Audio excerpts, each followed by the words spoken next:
Hey folks, it's Imran Chowdhury here from Alias23. Hope you're all keeping pretty well. I'm announcing a new partnership today, and I'm guessing there is no surprises. It's LiteBlox. So I'm going to kind of walk through on this video a bit of a box up opening, why even look at a lithium battery, and in particular why choose LiteBlox when there are many others on the actual market.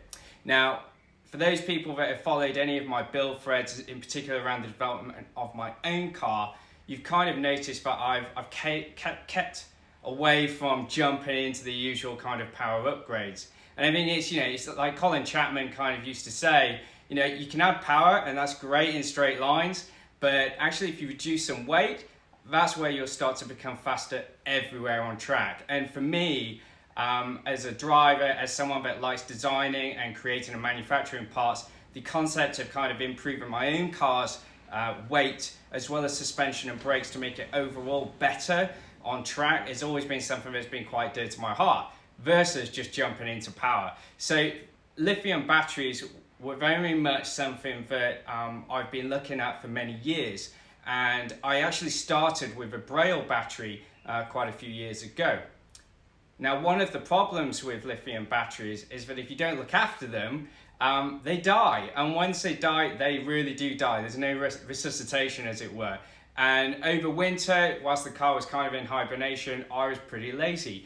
I didn't keep it on tender as much as I should have done. I didn't take the battery off. So there was a draw there, and it got to the point where it literally killed the battery. So unfortunately, bye-bye to Braille. And I needed a new lithium battery for the car. Now, I didn't want to get back into the same situation as I had done with the Braille, where my laziness kind of means that I'm kind of killing batteries because they're not cheap to replace, But at the same time, there was no way I was getting back into an OEM battery, not knowing kind of the weight that those things kind of weigh. So I started looking at the market, and it was when I met LiteBlox, but I really started to become quite impressed. They fixed the challenge of not being so lazy with looking after your battery. And there's some cool little capabilities with the battery that no one had really thought about, as well as that gorgeous carbon fiber construction. So today what I'm going to do is I'm going to do a bit of a box opening. I'm going to show you what you get in the box, and then I'm going to go into some of those key reasons as to why I chose LiteBlox and why I'm a big believer in lithium batteries. So here we are. This is the LiteBlox. This is how they come and get packaged up to you. Pretty nice box, pretty funky. It kind of shows that they're really passionate about this thing. They've put the effort into the packaging, let alone the awesome design and innovation that they've built into these batteries. But one of the things you first notice, even just picking it up, is the weight difference. I can't express enough the difference in weight between a Lotus OEM battery and tray versus something like a lithium battery like a LiteBlox. So to put it into perspective, you have on your Lotus probably a 20 kilogram OEM battery and battery tray. Now with a LiteBlox, you're looking at 2 kilograms. Now LiteBlox is even lighter than most other lithium batteries on the market, another kind of appeal for me. So my Braille was about 3 kilograms, and it also needed a battery tray, whereas with the LiteBlox you don't. So for me, what I'm seeing on the market, LiteBlox is actually one of the lightest lithium batteries you can actually purchase today. Plus all the cool things that we're going to talk about later on as well. Now, pound for pound, if you're looking at reducing weight, there is no other better way to reduce weight from a cost perspective than a lithium battery. So put it in perspective of, for example, your carbon hardtop. Someone might go pay $2,000 for a really good, decent carbon hardtop. Yeah, it looks kind of cool, but from a weight perspective, you're reducing your weight by about 5 kilograms versus 20 kilograms for the cost of a lithium battery. It's huge, absolutely huge. And if you are going on the route of reducing weight in your car, you've got to start with a lithium battery. It's the biggest, quickest, and most cost-effective way to take a chunk of weight out of your car. Okay guys, before we do the box opening, I do want to say one thing, and that is we get really excited by the carbon fiber and visually how the LiteBlox battery looks. But actually one of the biggest important things for me was the app.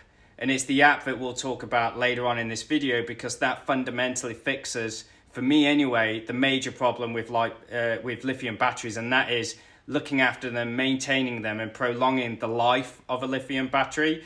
As I said at the start of the video, my Braille died because I was really lazy, and like a lot of Lotus owners, my car isn't used every day. So because it's not used every day, there is a risk that I could be lazy and forget to put the tender on or disconnect the battery, and by doing so, over long periods of time, that battery is going to die if it's not cared for. Well, LiteBlox have found a really cool solution to fixing that with their app, and I will talk about that later because, as I say, that's the biggest reason why I chose to partner with LiteBlox. Anyway, so enough rambling, let's open the box. So, quite cool to see that you've got pretty good padding. So once it's in transit, there shouldn't be any issues there. And there we have it. We have the LiteBlox. Lovely carbon fiber. I mean, the quality and the craftsmanship in the design is pretty awesome. It's not your conventional battery, let alone your conventional OEM lithium battery, sorry. What you've got here is the mounting, which is quite nice because that simplifies the actual mounting on any car. The actual size of the battery is really small. Compared to my Braille, it is actually a lot smaller, and I would say it's actually a third of the size of what was my original OEM battery. The terminals, you can have them on or off, depending on how you've got it connected in your car.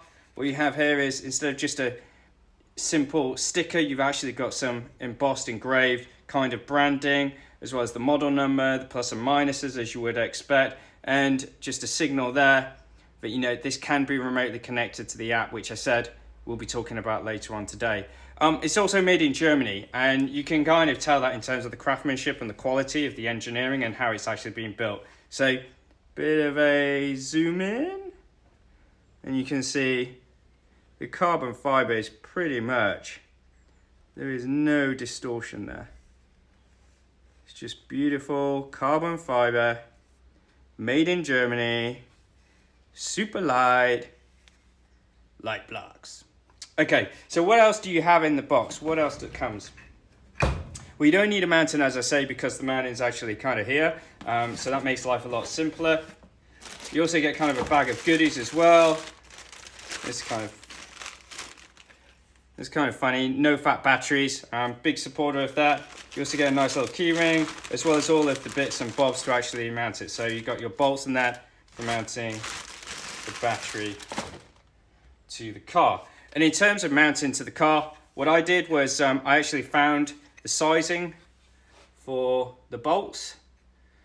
Two of the bolts fit the OEM hole marks, or the OEM factory mounting on the Lotus Exige V6. I had to make a third, and the third was for this side, but I didn't find I needed a fourth. 3 bolts, more than enough, sufficient to keep it rock solid in place. I've been on multiple track days as well and not had an issue. It's pretty much stuck there, no issues whatsoever. And again, it's kind of nice that it just fits relatively simple. So no extensive kind of custom brackets are actually needed. So that is what you get in the box. Again, don't get too carried away about the design. It is cool, but the really big thing that we need to be focusing on is actually the app. And it's the app that we're going to come to next.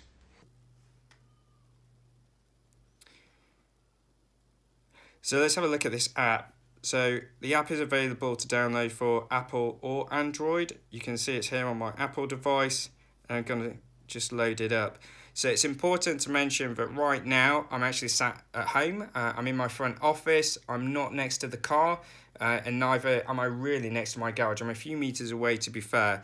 The reason I wanted to show it in this way is because I want to show how the convenience of this app does make it a lot easier to maintain and look after a lithium battery. As I said at the start, this is kind of where I went wrong, and also one of the challenges with these batteries is kind of looking after them, and part of it is people's laziness as to why they die, so as in my case. So what you can see is it's actually scanned and it's detected 2 devices, and I'm going to connect to my device. So we'll just let that connect. And what it's doing right now is doing a bit of a diagnostics, checking over the battery and then recording and pushing that back to the app. In this case, what you see is it's asking if I want to put an update onto my battery. So there's a new firmware update that's being supplied by LiteBlox. That's something that they often do. it's quite nice that LiteBlox have taken the initiative to not only build a pretty cool battery and a pretty cool app, but also to continually develop it and update it. And that's one of the nice things I like about them. It's not a case of build it, sell it, ship it. They are continually evolving the product and pushing those updates to its user base. In this case, I'm not gonna update because it's gonna take me a few minutes, so I'm gonna do that later. And what we see on the app is a pretty easy to use user interface. You're getting the most of the data that you're actually wanting. The first bit is the actual current charge on the battery. So right now I'm 71%, which is pretty good. Obviously, if you're starting to see that drop, you'd be able to see some red indicators there from a warning perspective, but the battery is pretty healthy right now. You can also see a small draw on the battery. So that might be to do with my alarm, might be to do with some of the ancillaries I've got connected into the car, but you can see what that draw is right now. There's two bits to probably mention, which is the intelligent kill switch. That's critically why I kind of love this solution. It just makes it super easy to turn the battery or disconnect the battery from the car and ensure the longevity of that battery. So let's say I'm going to be going on holiday or putting the car in hibernation, and just before I leave the house to go on my holiday, I want to kind of kill the battery, disconnect it. So it's a pretty simple thing to do. I just click the kill switch, and what you can see here is immediately the draw on the battery drops dramatically, and you've got a user off signal there. Again, this just shows how simple it is to disconnect the battery and therefore improve the longevity of the battery in total. So instead of you having to go to the garage, kind of flick a kill switch, or instead of going to the garage and having to literally disconnect the battery, get the socket set out, you can just do it with a flick of a switch. Now, to turn it back on, again, you just flick the switch and you can see the batteries now come back to life. So for me, and the issues I faced with keeping the car battery's longevity, and so for me, this was perfect. You know, it's simple, convenient, it works, and it ensured that I had no more excuses of laziness because I just didn't want to go to the garage and faff around disconnecting or reconnecting.